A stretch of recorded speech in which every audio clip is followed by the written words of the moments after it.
오늘은 하나님은 새로운 소망을 주십니다라는 제목으로 말씀을 전하려고 합니다. 성도가 이 땅을 살아가면서 슬픈 일이 없고 늘 행복한 일만 있다면 얼마나 좋을까요?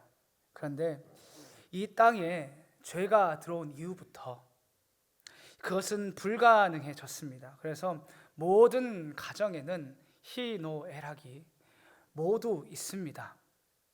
이것은 하나님께서 죄를 지은 우리 인생에게 새로운 벌을 주셨기 때문에 그런 것이 아니라, 그러니까 특별한 벌을 다시 주셨기 때문에 그렇게 힘들고 고생하고 그것이 아니라고 말씀드리고 있는 겁니다.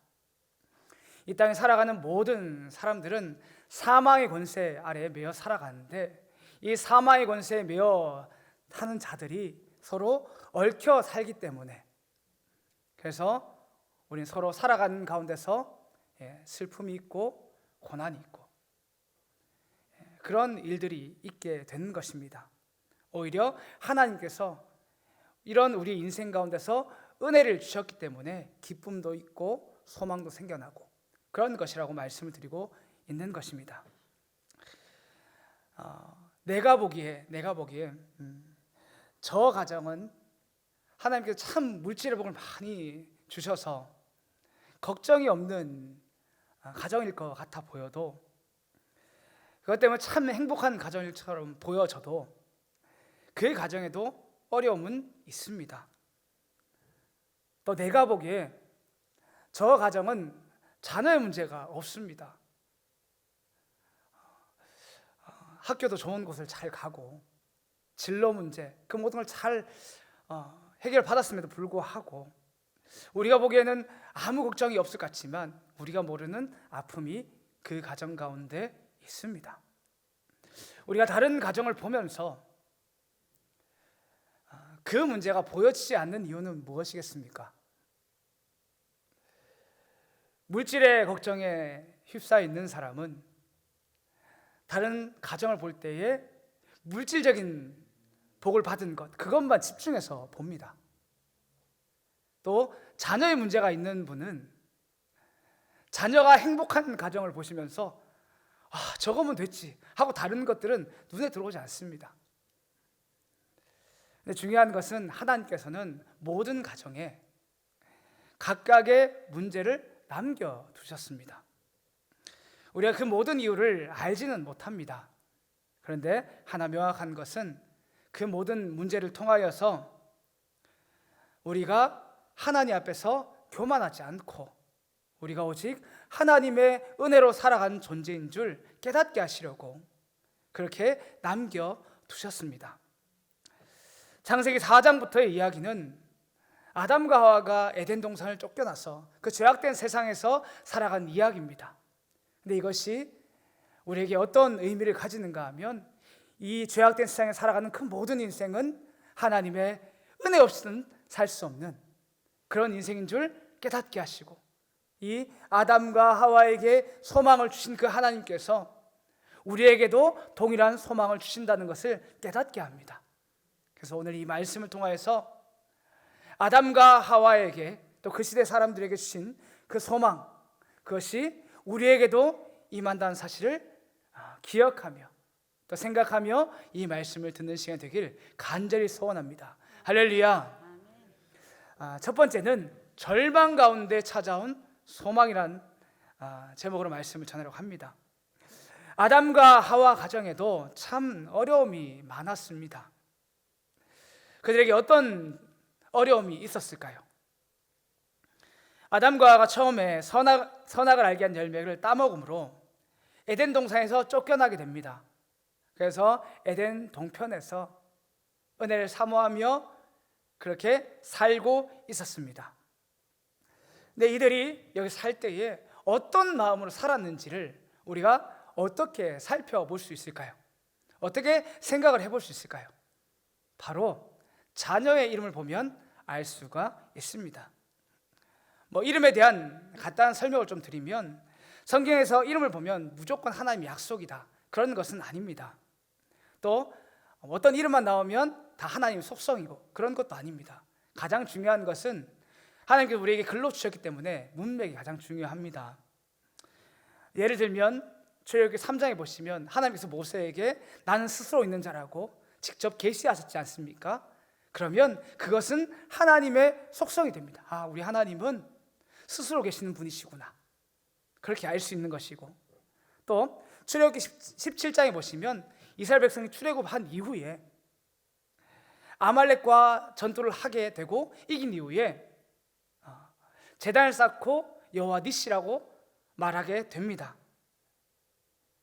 이것은 이름으로 치면 여호와의 깃발이지만 이것은 하나님께서 아말렉과 끝까지 싸우겠다는 그것을 이스라엘 백성이 기억하기 위해서 그들이 지어놓은 이름인 것입니다. 신앙의 고백과 같은 것이죠. 그러면 우리가 성경에서 자녀의 이름을 보면 어떤 것들을 알 수가 있을까요? 자녀의 이름은, 성경에서 나오는 자녀의 이름은 그 자녀의 신앙은 아닙니다. 바로 부모의 신앙이고 부모의 바람이고 그 당시에 그 부모가 가진 마음의 상태를 알 수 있습니다. 우리가 아담과 하와의 자녀인 가인과 아벨을 통해서 우리가 그것을 알 수 있고, 또 셋을 통해서, 에노스를 통해서도 그것을 알 수 있다고 지금 말씀드리고 있는 것입니다. 먼저 창세기 4장 1절을 함께 읽어보겠습니다. 함께 읽겠습니다. 시작. 아담이 그의 아내 하와와 동침하매 하와가 임신하여 가인을 낳고 이르되 내가 여호와로 말미암아 득남하였다 하니라. 아담과 하와가 그 에덴 동산에서 쫓겨나서 하나님께서 범죄의 첫 아들 가인을 주셨습니다. 그 가인이 태어났을 때 정말 기뻐했는데 그 이유가 무엇입니까? 그냥 아들이 태어나서 그렇게 한 것입니까? 그렇지 않습니다. 이 가인의 뜻은 어둠이란 뜻인데, 그냥 우리가 이 가정에, 어떤 가정에 자녀가 없어서 하나님께 기도했더니 그제서야 하나님께서 우리에게 4대 만에 독자를 허락하셨습니다. 그런 의미가 아니라는 말입니다. 가인은 범죄 후에 낳은 첫 아들인데, 이것이 어떤 의미를 가지는가 하면 바로 하나님께서 아담과 하와에게 하신 그 약속이 이루어졌음을 그들이 깨닫는 시간이 되기 때문에 하나님 앞에서 이 자녀를 얻은 것을 감사하고 하나님께 영광을 올려드리고 있는 것입니다. 무슨 말씀인가 하면 창세기 2장 17절을 보시면 선악을 알게 한 나무의 열매를 먹지 말라, 내가 먹는 날에는 반드시 죽으리라 하시니라. 하나님께서 아담과 하와에게 뭐라고 말씀하셨냐 하면 이 선악을 알게 한 열매를 따먹으면 너희가 정령 죽을 것이라고 분명히 그렇게 약속하셨습니다. 근데 이들이 교만한 마음이 찾아왔고 결국 이 선악을 알게 한 열매를 따먹게 됩니다. 그러면 이들에게 남은 것은 무엇입니까? 죽어야 하는 것, 그것이 남았습니다. 그런데 하나님의 은혜가 이때 임합니다. 창세기 그 중에 한 구절을 읽으면 창세기 3장 16절입니다. 함께 읽어보겠습니다. 시작. 또 여자에게 이르시되 내가 내게 임신하는 고통을 크게 더하리니 내가 수고하고 자식을 낳을 것이며 넌 남편을 원하고 남편은 너를 다스릴 것이니라 하시고, 우리가 이 말씀을 보면 해산의 고통이 여성분에게 임했다는 말이기 때문에 이게 무슨 복인가 축복인가 이런 마음이 들 수 있습니다. 그런데 우리가 어떤 문맥 가운데서 이걸 봐야 되냐 하면 고통이 중점이 아니라 지금 이 땅에 있는 아담과 하와는 죽어야 되는 인생입니다. 죽어야 되는 인생인데 고통으로 끝난 것입니다. 그리고 고통이 중요한 것이 아니라 그 뒤에 그 고통이 무엇으로 이어집니까? 자녀에 대한 약속으로 이어지고 있는 것입니다. 우리가 죽고 여기서 끝나야 되는데 하나님은 우리에게 자녀의 소망을 주시고 우리의 대를 이어가게 하시겠다고 그렇게 약속하신 거니까 이들은 지금 하나님 앞에 감사할 수밖에 없는 그런 상태입니다. 그리고 근데 중요한 것은 이들이 이 약속을 받았지만 어떻게 됩니까? 에덴 동산에서 쫓겨나게 됩니다. 쫓겨난 이후에 얼마나 불안했을까요? 하나님께 약속을 주시긴 주셨지만 정말 이렇게 이루실까? 하는 근심 걱정이 분명히 있었을 겁니다. 근데 하나님이 그곳에 가인을 주신 것입니다. 그래서 아담과 하와는 그 자녀를 통해서 하나님에 대한 약속을 다시 한 번 더 확인하고, 하나님께서는 그 자녀를 주심으로 소망을 주신 것입니다. 그런데 이 가인이 자라면서 문제가 생기게 됩니다. 가인이 부모인 아담과 하와의 그 신앙을 본받아서 그렇게 은혜를 사모하며 신앙생활을 하면 얼마나 좋을까요? 그런데 그렇지 않습니다. 어디에서 우리가 좀 유출할 수 있냐면 창세기 4장 2절입니다. 4장 2절을 함께 읽어보겠습니다. 시작. 그가 또 가인의 아우 아벨을 낳았는데 아벨은 양치는 자였고 가인은 농사하는 자였더라. 아담과 하와가 자녀를 한 명 더 낳게 됩니다. 근데 그 자녀의 이름을 이들이 아벨이라고 짓습니다. 아벨이 어떤 뜻인가 하면 히브리어로 보시면 헤벨이라는 이런 단어인데, 그 뜻이 숨, 호흡 이런 뜻도 가지지만 공허, 허무 이런 뜻도 가집니다. 그러니까 아벨이 태어날 때에 그 부모님들 아담과 하와의 마음이 어떠했는가 하면 공허하고 허무했던 겁니다. 그래서 자녀의 이름을 그렇게 자신의 마음 상태에 투영해서 그렇게 자녀의 이름을 지었던 것입니다. 도대체 하나님께서 가인을 통해 약속을 다 주셨는데 무엇이 그렇게 공허하고 허무했겠습니까? 제가 볼 땐 딱 한 가지 문제밖에 없는 겁니다. 자녀 문제, 가인 문제. 아담과 하와에게 이 가인이 어떤 표였습니까? 하나님께서 우리를 살리신다는 표였고, 그런 언약의 표 같은 자식이었는데 이 자녀가 하나님을 바로 섬기지 않을 거라고 상상해냈겠습니까? 그런데 점차 하나님을 떠나는 모습들이, 하나님을 온전하게 예배하지 않는 모습들이 보여지기 시작한 것입니다.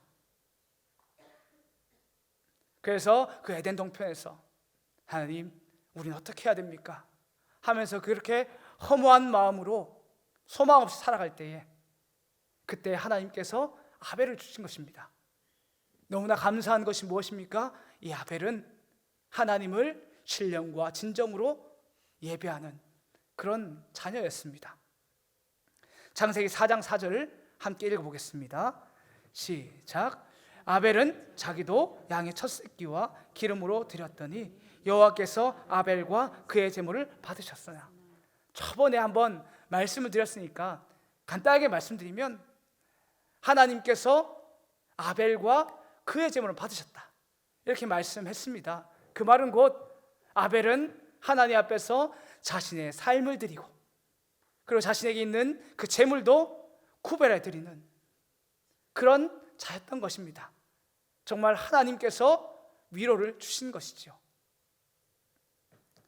그런데 다시 한 번 더 이 아담과 하와의 가정 가운데서 상상치도 못할 일이 벌어지게 됩니다. 그것이 바로 가인과 아벨의 제사 이야기입니다. 하나님께서 아벨의 제사만 받으시는 것을 알았을 때에 그의 형인 가인이 어떻게 했습니까? 들로 아벨을 불러내서 동생을 쳐 죽이게 됩니다. 그리고 아벨은 죽었고 결국 가인은 부모를 떠나서 하나님 떠나는 길로 그렇게 가지 않습니까? 이때 아담과 하와에게 찾아온 절망이 무엇이겠습니까? 아담과 하와에게 자녀는 늘 하나님의 약속이었습니다. 하나님께서 우리를 살리신다는 그 약속이었는데 그 약속이 보이지 않게 되는 것입니다. 결국 아벨은 하나님을 벗어나다가 결국 저 멀리 떠나게 되고 아벨도 없고 그런 상황 가운데 소망 없이 살아가게 된 것입니다. 하나님은 이 소망이 없는 아담과 하와에게 자녀를 주시면서 소망을 주셨습니다. 그것이 바로 셋인 것입니다. 할렐루야. 우리 창세기 4장 25절의 말씀을 함께 읽어보겠습니다. 시작. 아담이 다시 자기 아내와 동침하매 그가 아들을 낳아 그의 이름을 셋이라 하였으니 이는 하나님이 내게 가인이 죽인 아벨 대신에 다른 셋을 주었다 함이며, 셋은 인정한다는 의미를 가집니다. 그러니까 하나님께서 아벨 대신에 이 자녀를 주셨다는 것을 이들이 이제서는 인정한 것입니다. 네, 이 25절의 말씀을 우리가 잘 생각해 봐야 됩니다. 아담이 다시 자기 아내와 동침하여서 아들을 낳았다고 했는데, 아담과 하와가 아벨이 죽고 가인 떠난 후에 계속의 동침을 하지 않았을까요? 그것은 아닙니다. 왜냐하면 창세기 5장 3절에서 4절을 읽어보겠습니다. 창세기 5장 3절 4절입니다. 시작. 아담은 130세에 자기의 모양 곧 자기의 형상과 같은 아들을 낳아 이름을 셋이라 하였고, 아담은 셋을 낳은 후 800년을 지내며 자녀들을 낳았으며. 창세기 5장을 보시면 족보가 나옵니다. 근데 이 족보가 태어난 모든 사람을 기록한 족보가 아니라 언약적인 족보입니다. 어떻게 알 수 있습니까? 아담이 130세에 셋을 낳았다고 말합니다. 근데 우리 바로 앞에만 봐도 여기에 가인의 이름도 없고 아벨의 이름도 없습니다. 이것만 봐도 5장의 족보는 언약적인 족보라는 것을 알 수 있습니다. 아담과 하와가 에덴 동산에 쫓겨난 이후에 130세가 되기 전에도 계속해서 동침을 하였고 많은 자녀들을 낳았던 것입니다. 그러니까 거기서 가인이 아내도 맞이할 수 있었던 것이고, 또 셋도 결혼하여서 에노스를 낳을 수 있게 된 것입니다. 이거는 그냥 여담으로만 들으시길 바랍니다. 130세면 자녀를 얼마나 낳을 수 있을까요? 이런 생각이 들 수 있습니다. 근데 하나 분명한 건 이 시대는 아주 오랫동안 산 것을 보아서 우리와 다른 몸을 가졌을 수 있습니다. 그리고 또 하나 더는 뭐냐 하면, 우리는 태어날 때 아기로 태어납니다. 그런데 아담과 하와는 어떻게 태어났습니까? 아기로 태어났습니까? 그렇지 않습니다. 혼자 스스로 행동할 수 있게끔 하나님께서 지으셨습니다. 그 말은 우리의 130세와 아담의 130세는 다르다는 겁니다. 우리가 그것을 인지하고 좀 성경의 내용들, 번성한 자녀들을 보시면 좀 더 현실적이지 않을까, 그런 생각이 듭니다. 본론으로 돌아와서 정확히 알지는 못하지만 하나님께서 아담과 하와에게 셋을 아벨 대신에 주겠다고 분명히 알려주셨습니다. 그리고 그 약속 따라서 셋이 태어났고, 아담과 하와는 하나님께서 이 아벨을 대신해서 이 자녀를 주셨구나 하는 것을 인정하면서 그렇게 위로를 또 소망을 그렇게 얻게 되었습니다. 성도가 이 땅에 소망을 가지고 살게 되는 이유는 무엇일까요? 우리가 그것을 아는 것이 너무나 중요합니다. 성도에게 어려움이 없고 기쁨만 넘치는 삶이기 때문에 우리가 늘 기뻐하고 늘 행복하고 그런 것일까요? 절대로 그렇지 않습니다. 성도의 삶에는 여전히 어려움이 있고 고난이 있습니다. 그런데 거기서 끝나는 것이 아니라 하나님께서 늘 새로운 소망으로 성도에게 은혜를 주십니다. 우리는 거기에서 위로를 얻고 거기에서 소망을 얻고 그렇게 살아가는 것입니다. 그렇다면 내가 소망이 없다고 여겨질 때, 그러면 무엇을 회복해야 할까요? 하나님의 말씀으로 돌아가서 하나님이 어떤 분이신지 다시 한 번 더 알아야 되고, 그리고 하나님에 대한 그 신뢰가 회복되어 져야 합니다. 그 신뢰가 회복되어지면 우리의 무너졌던 마음들이 다시 한 번 더 회복되어지게 됩니다. 그 날마다 내가 절망 가운데 있거든 기도하실 때 그렇게 기도하시길 바랍니다. 하나님, 내가 하나님을 향한 신뢰가 많이 무너졌습니다. 말씀을 통해 그 하나님의 약속들이 깨달아지게 도와주시고 내게 무너졌던 신뢰가 회복되게 도와주시옵소서. 그렇게 은혜를 구하시면 정말 내가 상상할 수 없는 그 가운데서 하나님께서 은혜를 주신 것을 경험하게 될 것입니다. 할렐루야.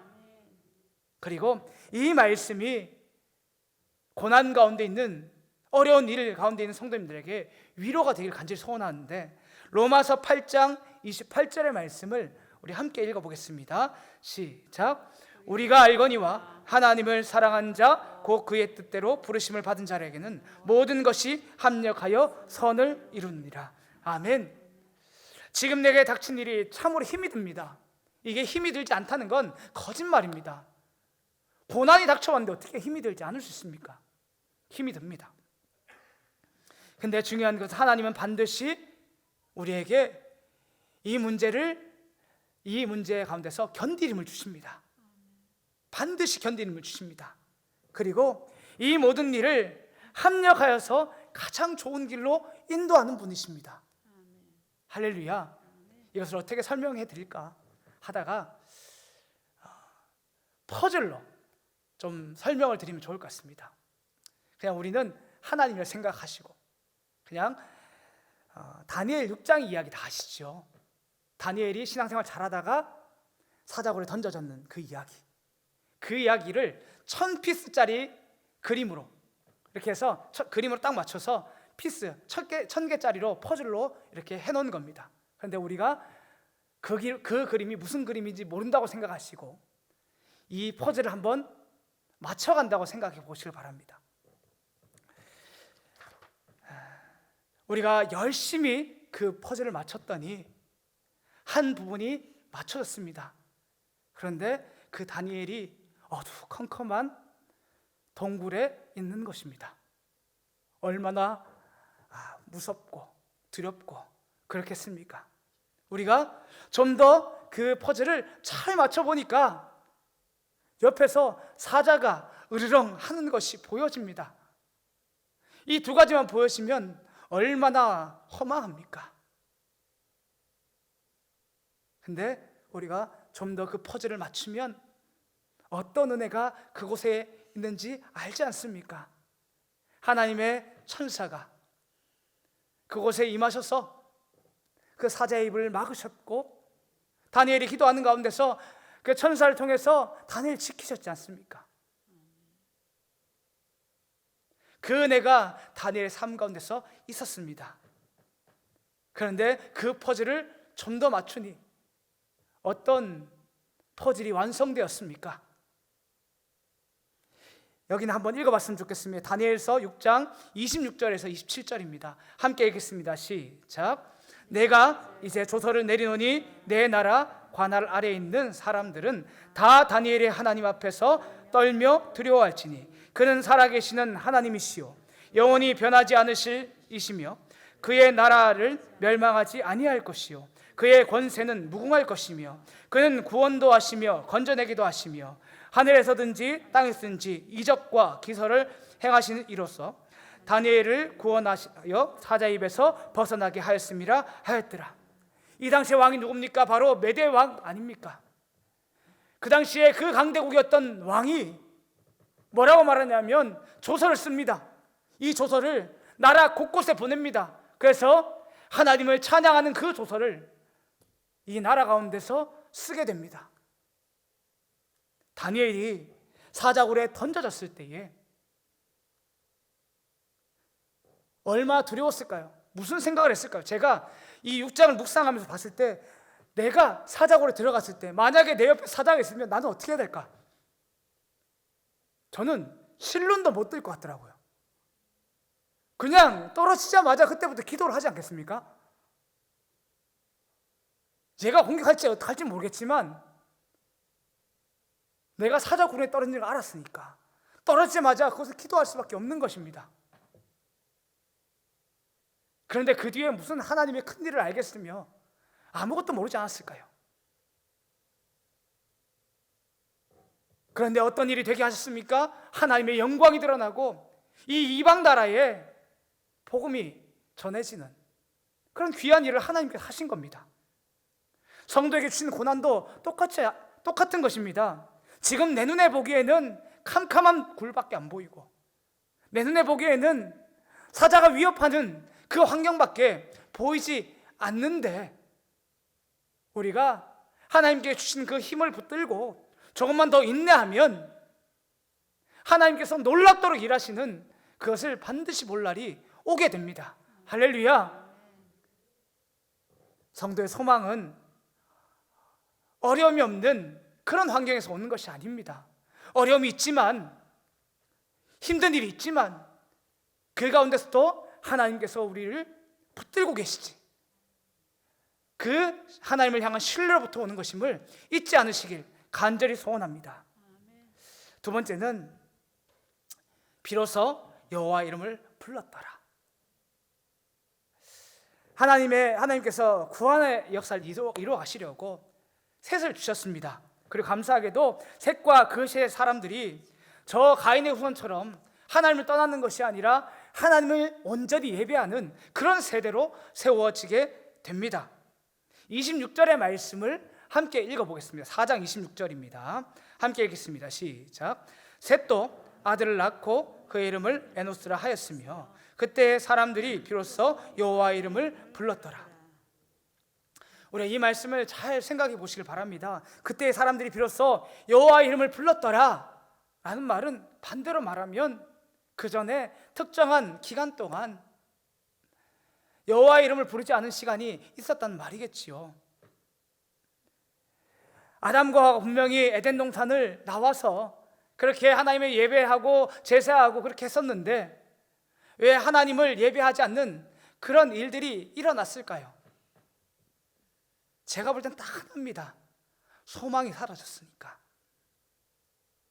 소망이 사라졌으니까.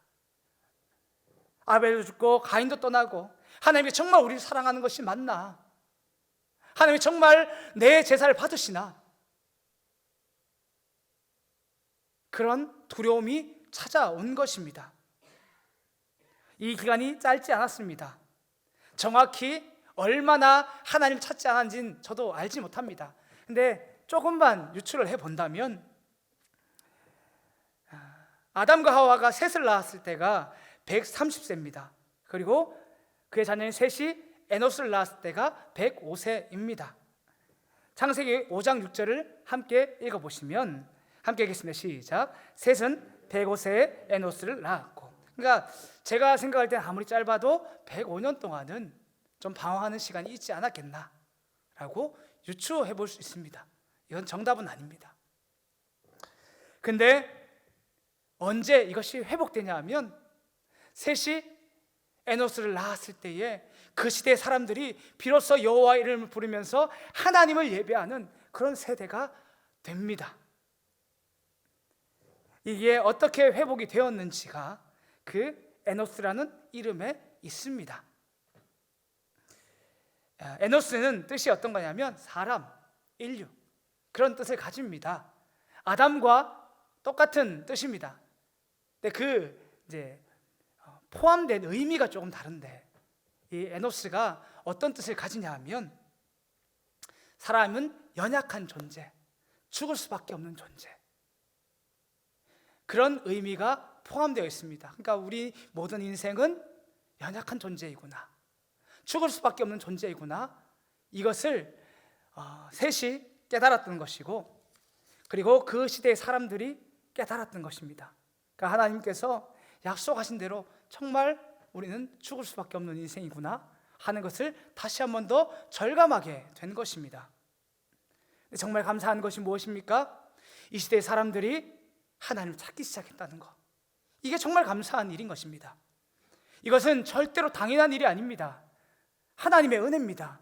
왜냐하면 사장이 사마의 권세 아래서 살아가는 사람들의 모양이지 않습니까? 분명히 두 부류의 사람이 있습니다.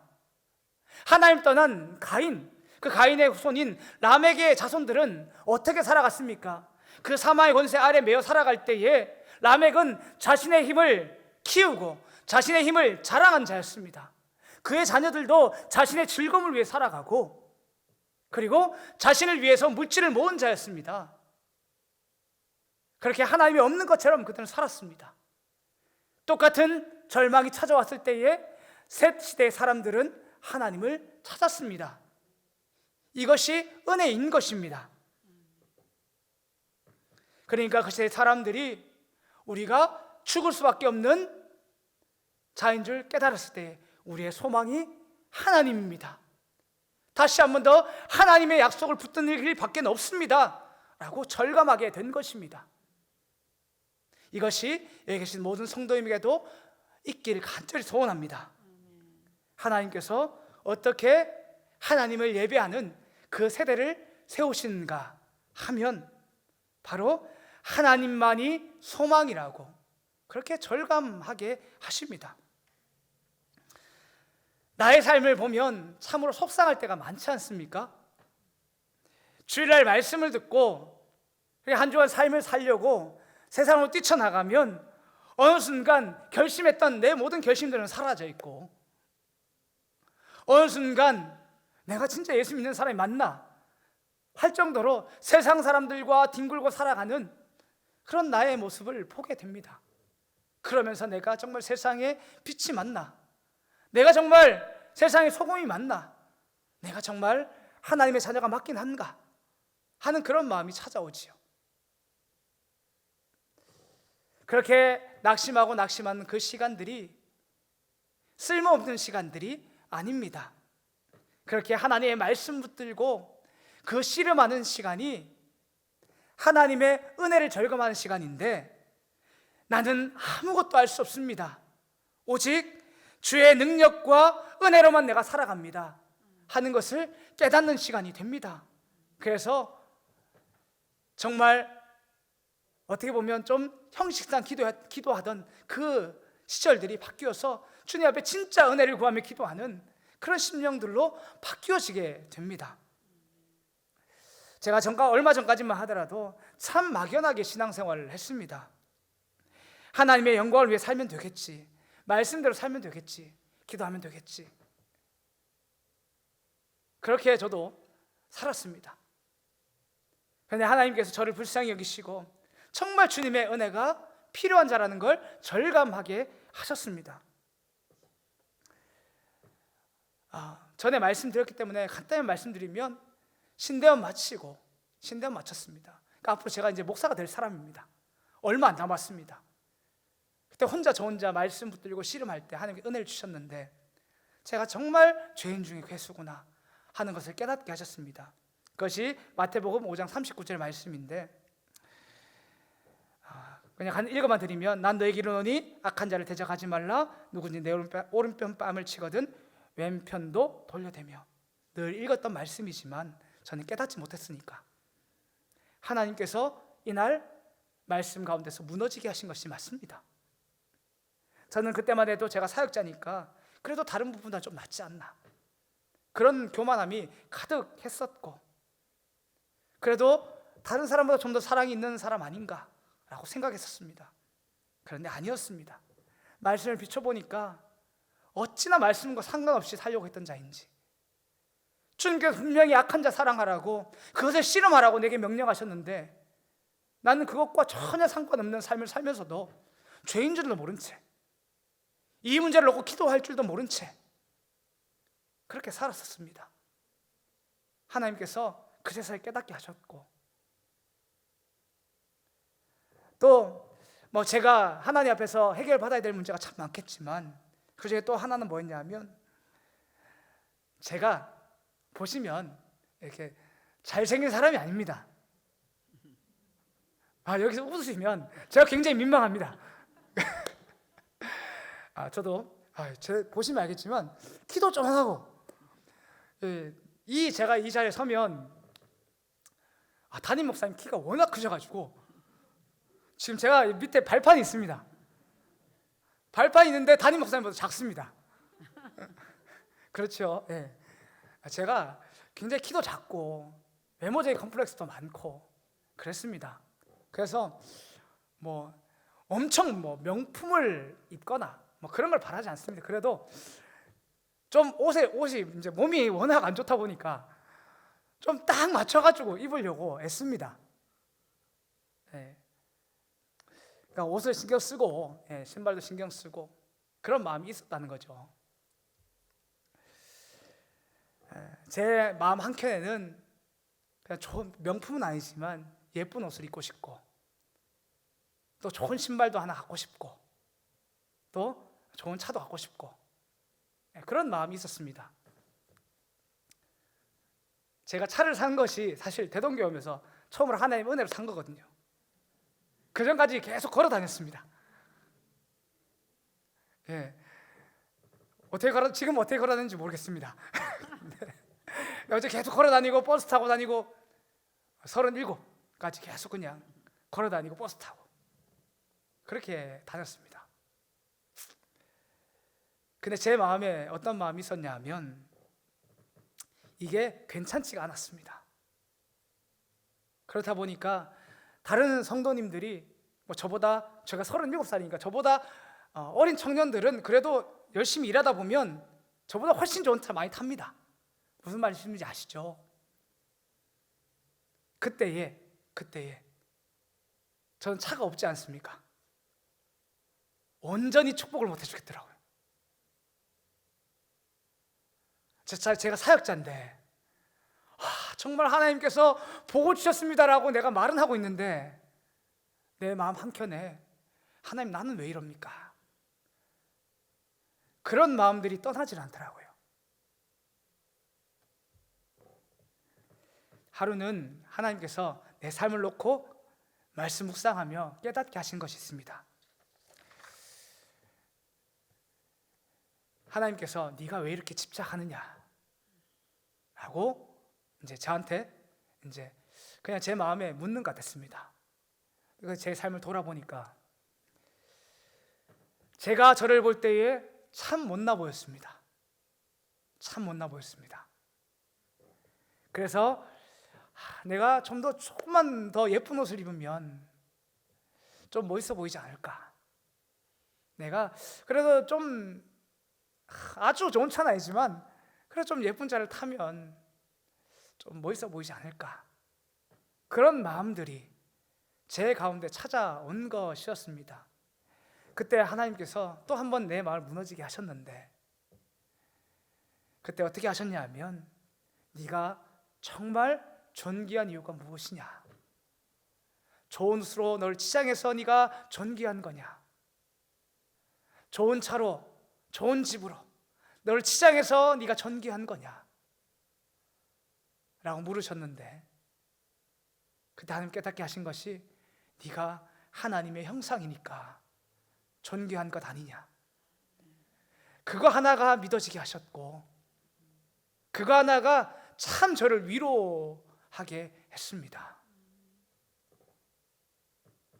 여전히 부족한 거 맞습니다. 여전히 예쁜 옷도 좋아하고 좋은 차도 좋아하고 그렇습니다. 그런데 그것이 없다고 해서 이제 마음이 무너지지 않습니다. 없어도 괜찮습니다. 하나님께서 네가 존귀하다고 이미 깨닫게 하셨고 그러면 충분하다는 그 확신이 내게 있으니까 자존감이 많이 회복되더라고요. 그렇게 하나님께서 내 연약한 부분을 절감하게 하시면서 하나님께서 세워가시면서 하나님의 예배자로 하나님의 말씀을 전하는 자로 저를 세우시더라고요. 그러니까 소망이 없는 그 세대 가운데서 절망하는 그 세대 가운데서 하나님은 그 한 사람을 은혜 가운데 세우시고 또 우리를 그렇게 하나님께서 세워가신다는 것을 잊지 않으셨으면 좋겠습니다. 그래서 하나님께서 소망 없는 셋 시대 사람처럼 그 시대의 사람에게 소망을 주셔서 비로소 여호와 이름을 불렀던 것처럼 우리 대동교회가 한 사람 한 사람이 하나님께서 소망을 주셔서 세워지는 하나님 앞에 그런 예배자가 되길 소원하고 우리가 그렇게 함께 하나님을 예배하는 세대로 세워지길 그렇게 말씀 붙들고 기도하는 세대로 세워지길 간절히 소원합니다. 기도하겠습니다.